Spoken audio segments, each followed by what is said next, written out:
A note on the Invisible Woman.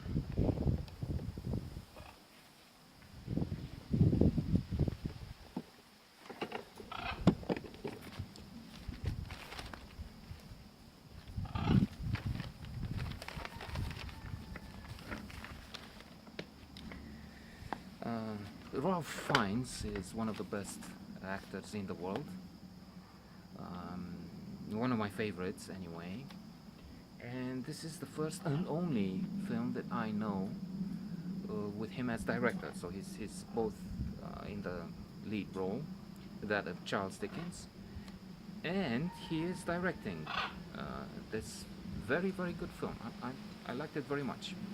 In fact, looking at the list of awards and nominations, I think it deserved much better. And I am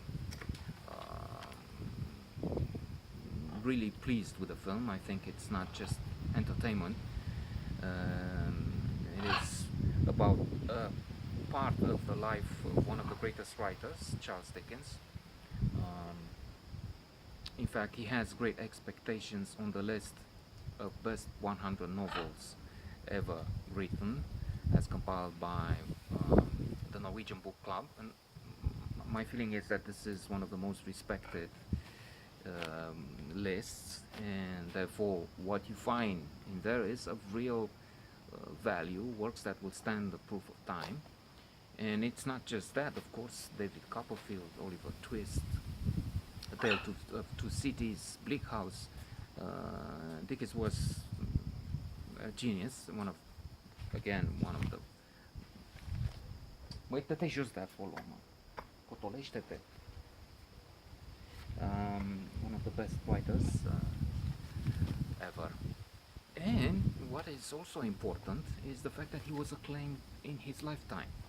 He had some ups and downs, of course, but overall, and especially in the period described in the film, he was a man of great standing, a star, so to say, for the time.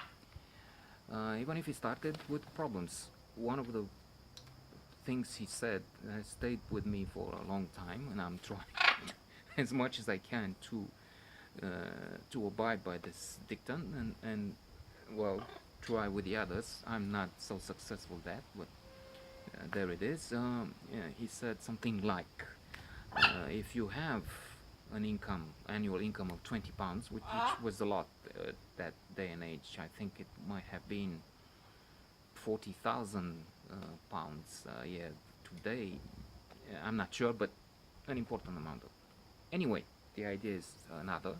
If you have £20 a year and you spend £19 and 55 pence or thereabouts, a little under 20, I gather.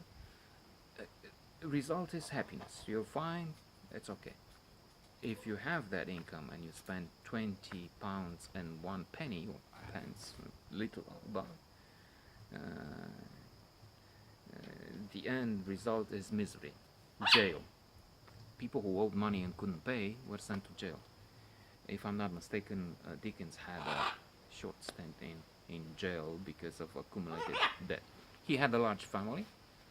In this take on his life, he has a very, not just unattractive, horizontally challenged, as we would say today, maybe obese, but also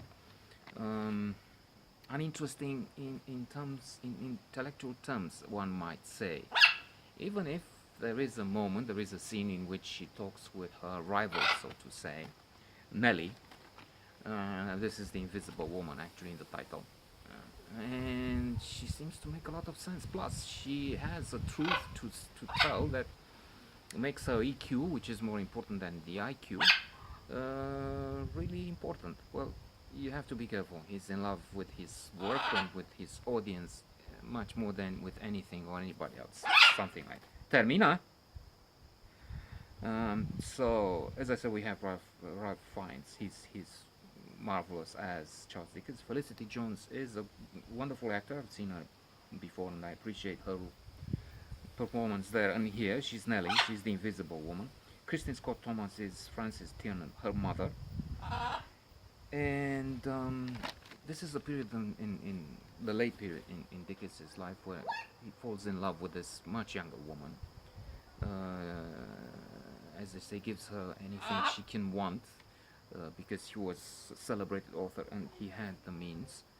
But still, it's a complex story and it's a challenge for the woman who loves him, but she's kept as a secret, and that doesn't